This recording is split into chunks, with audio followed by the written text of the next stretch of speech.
ఏంట్రా బాలా, నిన్న రాత్రి 2 గంటల టైంలో నీ రూమ్ ముందు నుంచి వెళ్తుంటే తలుపు కొంచెం ఓపెన్ చేశా.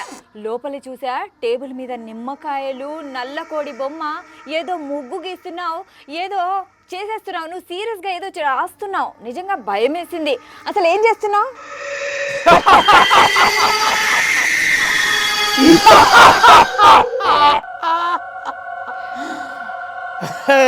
భయపడకు, అది బ్లాక్ మ్యాజిక్ కాదు, రీసెర్చ్. రీసెర్చా? నువ్వా? ఏ యూనివర్సిటీ? మనుషుల యూనివర్సిటీ కాదు, ప్రేతలోక యూనివర్సిటీ. ఏంటి, ప్రేతలోక యూనివర్సిటీ కూడా ఉందా? ఉంటుంది. అక్కడ నేను దయ్యాలకు వచ్చే జ్వరాలు, వాటి వైద్య విధానాలు అనే సబ్జెక్టు మీద పిహెచ్డి చేస్తున్నా.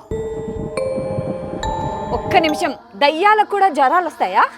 ఎందుకు రావు? చిన్న దయ్యాలు శ్మశానంలో కొత్తగా కాలుతున్న చితి మంటల దగ్గర గంటల కొద్దీ ఆడుకుంటూ ఉంటాయి. ఆ వేడికి జ్వరం వస్తుందట. అంటే వాళ్ళకు కూడా వడదెబ్బ లాంటిది ఏదైనా ఉంటుందా?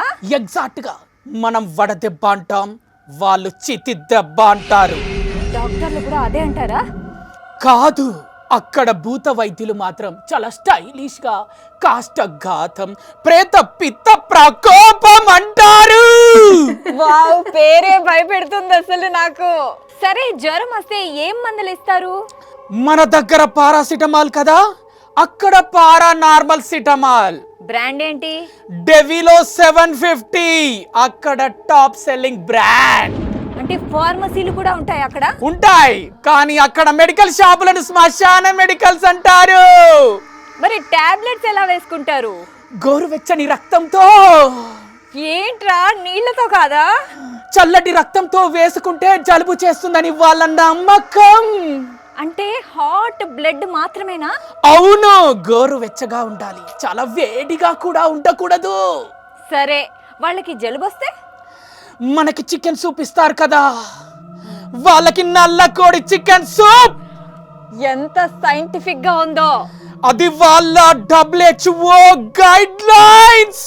సినిమాలో నీ వేడి రక్తం తాగుతా అంటుంటారు కదా, అది థ్రోట్ థెరపీ కోసం. రాత్రంతా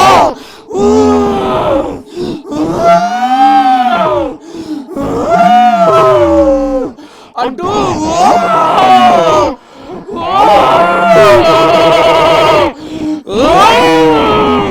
అంటూ మనుషుల్ని భయపెట్టడం వల్ల దయ్యాలకు గొంతు కూర్చుంటుంది.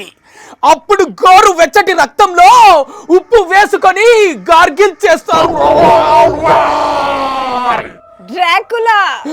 వాటికి గార్గిల్ అవసరం లేదో, డైరెక్ట్ గా మనుషుల మెడ దగ్గరే హాట్ బ్లడ్ తాగేస్తాయి. అంటే వాటికి థ్రోట్ ఇన్ఫెక్షన్ రాదా? అదే వాళ్ళ నమ్మకం. మరి ఏ జబ్బు వస్తుంది? రక్తమే ఎక్కువగా తాగుతుంటారు కాబట్టి అనీమియా వచ్చే ఛాన్స్ తక్కువట. అంటే దయ్యాల ప్రపంచంలో కూడా డాక్టర్లు ఉంటారన్నమాట. ఎందుకుంటారు? వాళ్ళ పేర్ల ముందు కూడా డాక్టర్ అని ఉంటుందా మరి?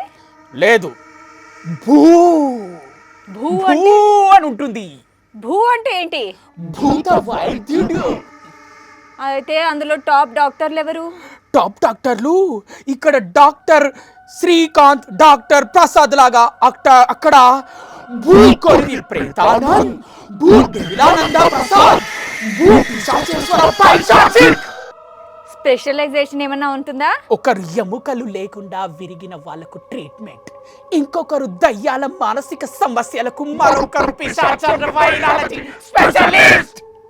సరే, అక్కడ కూడా మూఢ నమ్మకాలు ఉంటాయా? చాలానే ఉన్నాయి. ఉదాహరణకి, వేప మండలు కడితే జబ్బు పోతుంది, నిమ్మకాయలు పెడితే దృష్టి పోతుంది, నల్లదారం కడితే వైరస్ రాదు, నల్లకోడి నెత్తురు చదివితే ఆరోగ్యం బాగుంటుంది, ఇలా చాలా నమ్ముతారు. మరి అక్కడ మోడర్న్ డాక్టర్లు? వాళ్ళు మాత్రం ఇవన్నీ సైంటిఫిక్ ఎవిడెన్స్ లేని మూఢనమ్మకాలంటూ ఫైర్ అవుతుంటారు. ఇంత రీసెర్చ్ చేసావు కదా, ఇప్పుడు ఈ థీసిస్ ఏం చేస్తావు? దయ్యాల ప్రపంచంలో ది ట్రూ స్పిరిట్స్ ఆఫ్ దయ్యాస్ and their genuine medical practices అనే ఇంటర్నేషనల్ మెడికల్ జర్నల్ ఉంది, అక్కడికి పంపిస్తా. అక్కడ అప్రూవ్ అయితే మనుషుల ప్రపంచం నుంచి వచ్చిన తొలి రీసెర్చ్ అంటూ పసుపు కుంకుమ చల్లి ప్రత్యేక సంచికగా పబ్లిష్ చేస్తారట. సరే ఒక పంచే, ఈ పిహెచ్డి అయిపోయాక మనుషుల ప్రపంచంలో కూడా ఒకసారి చెక్ చెయ్యి. సో ఇక్కడ కూడా కొందరు సైన్స్ కంటే మూఢనమ్మకాలని ఎక్కువ నమ్ముతున్నారు.